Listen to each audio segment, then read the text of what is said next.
Thành Nghị, 13 năm chuyện riêng tư và sự nghiệp. Một nam thần thầm lặng. Thành Nghị, sinh năm 1990 tại Hồ Nam, Trung Quốc. Nhìn bề ngoài, nhiều người nghĩ rằng anh vốn có sẵn khí chất nghệ sĩ, nhưng trên thực tế, tuổi thơ của anh khá bình dị, gia đình không phải quá giàu có, cũng chẳng có truyền thống nghệ thuật. Anh lớn lên giữa những con phố nhỏ, những năm tháng học tập đầy ước mơ nhưng cũng không ít lo lắng về tương lai. Ngay từ khi còn trẻ, Thành Nghị đã bộc lộ tình yêu với nghệ thuật, đặc biệt là diễn xuất. Người ta nói, ánh mắt anh lúc đứng trên sân khấu kịch nhỏ của trường có một sức hút kỳ lạ, không khoa trương, nhưng chân thật. Điều này đã thôi thúc anh quyết tâm thi vào Học viện Hí kịch Trung ương, cái nôi của biết bao ngôi sao điện ảnh xứ Trung. Việc trúng tuyển đã mở ra cánh cửa quan trọng, đặt những viên gạch đầu tiên cho hành trình 13 năm đầy thăng trầm của anh. Bắt đầu sự nghiệp từ năm 2011, Thành Nghị không ngay lập tức nổi tiếng. Anh góp mặt trong một số vai phụ nhỏ, đôi khi chỉ xuất hiện thoáng qua trên màn ảnh. Nhưng thay vì nản chí, anh coi đó là cơ hội học hỏi. Anh thường quan sát cách đàn chị xử lý vai diễn, cách họ di chuyển trên trường quay, thậm chí cách họ trò chuyện với ekip. 3. Bước ngoặt đầu tiên, Chu Tiên Thanh Vân Chí. Năm 2016, khi tham gia Chu Tiên Thanh Vân Chí, Thành Nghị bắt đầu được khán giả chú ý. Tuy chỉ là vai phụ, nhưng sự điềm tĩnh, đôi mắt biết nói và cách anh xử lý cảm xúc đã khiến nhiều người ghi nhớ. Đó là cột mốc giúp anh thoát khỏi hình ảnh mờ nhạt của những năm đầu. Cũng từ đây, anh bắt đầu nhận được nhiều kịch bản hơn, nhưng con đường để thật sự bật lên vẫn còn dài. Đỉnh cao sự nghiệp đến vào năm 2020 với Lưu Ly. Bộ phim nhanh chóng trở thành hiện tượng, đưa tên tuổi Thành Nghị vụt sáng. Anh vào vai Vũ Tư Phượng, một nhân vật vừa ngạo nghễ, vừa si tình, vừa bi thương. Khán giả nhận xét ánh mắt Thành Nghị trong Lưu Ly đủ để khiến người ta nhớ cả đời. Anh ấy diễn không chỉ bằng lời thoại, mà bằng từng hơi thở, từng ánh nhìn. Nhờ Lưu Ly, Thành Nghị không chỉ trở thành nam thần cổ trang mới của màn ảnh Hoa ngữ, mà còn chứng minh thực lực diễn xuất sau gần 10 năm kiên trì. Sau thành công của Lưu Ly, Thành Nghị đối diện với một thử thách, làm sao để vượt qua cái bóng quá lớn của vai Vũ Tư Phượng.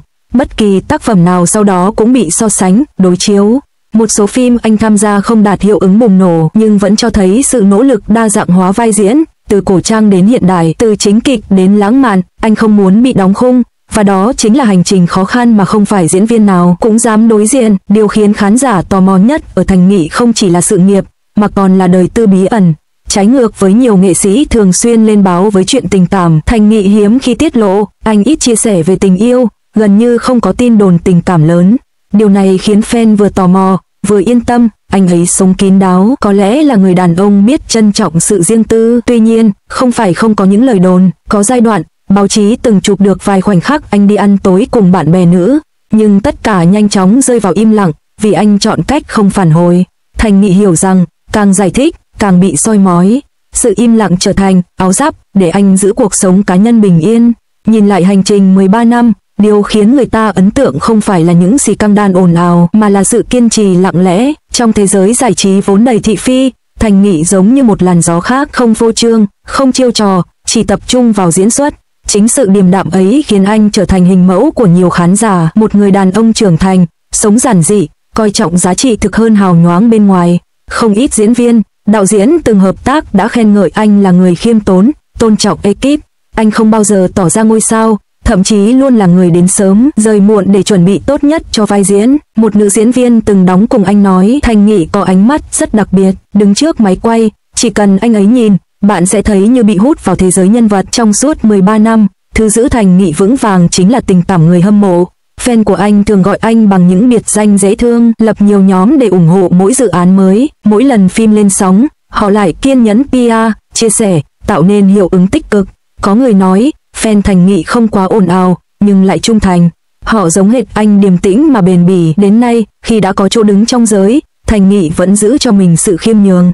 Anh từng chia sẻ trong một buổi phỏng vấn, tôi nghĩ, sự nổi tiếng chỉ là phù du, quan trọng là bạn có thật sự sống với nhân vật, thật sự để lại điều gì trong lòng khán giả hay không. Nếu nhìn lại từ cậu sinh viên năm nào đến nam thần cổ trang hôm nay, ta thấy một hành trình đầy bản lĩnh, đằng sau ánh hào quang là biết bao lần ngã, bao kiên trì thầm lặng, và có lẽ, chính sự kín đáo, điềm đạm ấy mới tạo nên sức hút riêng của Thành Nghị. Không phải ngôi sao chói lóa thoáng qua, mà là ánh sáng bền bỉ, lặng lẽ nhưng tỏa sáng lâu dài.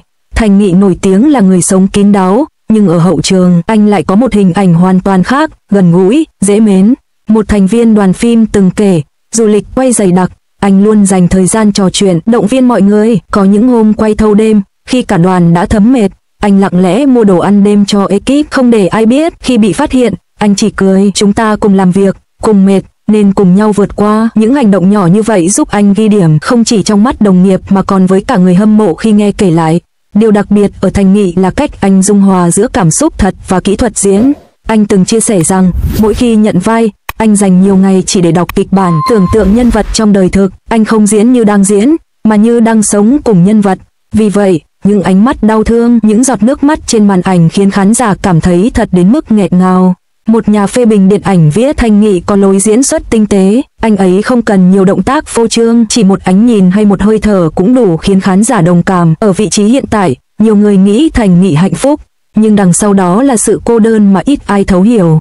Một lần hiếm hoi, trong phỏng vấn, anh thừa nhận có những đêm tôi không ngủ được, tôi tự hỏi, mình đang sống cho khán giả hay cho chính mình? Nhưng rồi tôi nhận ra, nghề này vốn dĩ là vậy. Bạn phải hy sinh nhiều thứ để cống hiến. Lời bộc bạch ấy khiến fan không khỏi xót xa. Hóa ra, ánh hào quang mà ta thấy chỉ là phần nổi. Còn bên trong, nghệ sĩ cũng có những nỗi buồn, những khoảng trống không thể chia sẻ. Trong giới giải trí, bạn bè thật sự không nhiều, nhưng Thành Nghị lại được biết đến là người trân trọng tình bạn. Anh giữ quan hệ tốt với nhiều đồng nghiệp từng hợp tác, không hiếm lần gửi lời chúc mừng khi họ ra mắt tác phẩm mới. Đặc biệt, với một số diễn viên nữ từng đóng cặp, dù bị fan gán ghép, anh vẫn ứng xử tinh tế, giữ sự tôn trọng, vừa không phủ nhận tình bạn, vừa tránh tạo hiểu lầm. Chính sự khéo léo này giúp anh duy trì hình ảnh nam thần lịch thiệp. Thành Nghị hiếm khi nhắc đến gia đình, nhưng mỗi lần anh lỡ kể, khán giả lại thấy được sự yêu thương. Anh từng nói, cha mẹ tôi không hiểu nhiều về ngành giải trí, nhưng họ luôn đứng sau ủng hộ. Đó là điều khiến tôi yên tâm nhất. Có lẽ, chính sự hậu thuẫn âm thầm ấy đã giúp anh có sức mạnh đi qua nhiều sóng gió. Không thể phủ nhận, khi đã nổi tiếng, Thành Nghị cũng đối mặt với những áp lực vô hình. Mỗi bước đi, mỗi quyết định, thậm chí cả việc im lặng, đều có thể bị soi xét. Có lần, chỉ vì không tham gia một sự kiện, báo chí đã đồn đoán anh chảnh, khó gần. Nhưng sau đó, fan mới biết anh vắng mặt vì lý do sức khỏe. Những hiểu lầm như thế không ít, và anh chọn cách im lặng vượt qua, thay vì tranh cãi. Qua nhiều năm, Thành Nghị dần hình thành một triết lý sống, không chạy theo danh vọng ngắn hạn, không sa vào những scandal để nổi tiếng, chỉ tập trung làm nghề, để thời gian trả lời. Anh từng nói một câu khiến fan nhớ mãi, tôi muốn khi mọi người nhắc đến tên tôi, điều đầu tiên họ nghĩ đến là diễn xuất chứ không phải tin đồn. Nhờ các bộ phim cổ trang, đặc biệt là Lưu Ly, cái tên Thành Nghị không chỉ nổi tiếng trong nước mà còn lan sang nhiều quốc gia châu Á, trong đó có Việt Nam. Fanpage, cộng đồng yêu thích anh mọc lên, tổ chức chiếu phim tập thể, bàn luận nhân vật. Không ít khán giả quốc tế nhận xét anh ấy không phải kiểu minh tinh phô trương, nhưng lại rất thu hút. Nhìn anh, người ta thấy sự chân thành. 20. Những cột mốc đáng nhớ trong sự nghiệp 13 năm, năm 2011 đến năm 2015, chập chững vào nghề, vai phụ, học hỏi. 2016, nổi bật với Chu Tiên Thanh Vân Trí. 2020, Lưu Ly bùng nổ, trở thành hiện tượng. Năm 2021 đến năm 2023, thử sức với nhiều thể loại, duy trì phong độ. 2024, được công nhận là nam thần cổ trang thế hệ mới. 21, tương lai phía trước. 13 năm đã qua, nhưng với Thành Nghị, hành trình vẫn còn rất dài. Anh đang ở độ chín của sự nghiệp, với kinh nghiệm và bản lĩnh.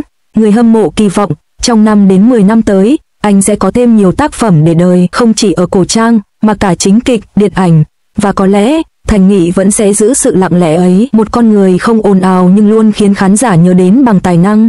22. Lời kết mở rộng. Thành Nghị 13 năm, không chỉ là hành trình sự nghiệp mà còn là minh chứng cho một lối sống khác biệt giữa làng giải trí nhiều thị phi.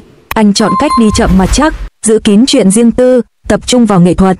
Đó là lý do vì sao khán giả gọi anh bằng những cái tên đầy trân trọng: nam thần cổ trang thầm lặng, người đàn ông không scandal, ngôi sao của sự bền bỉ. Có thể Thành Nghị không phải người nổi tiếng nhất, không phải cái tên ồn ào nhất, nhưng chắc chắn anh sẽ là một trong những diễn viên được nhớ lâu nhất bởi sự chân thật, giản dị và tài năng.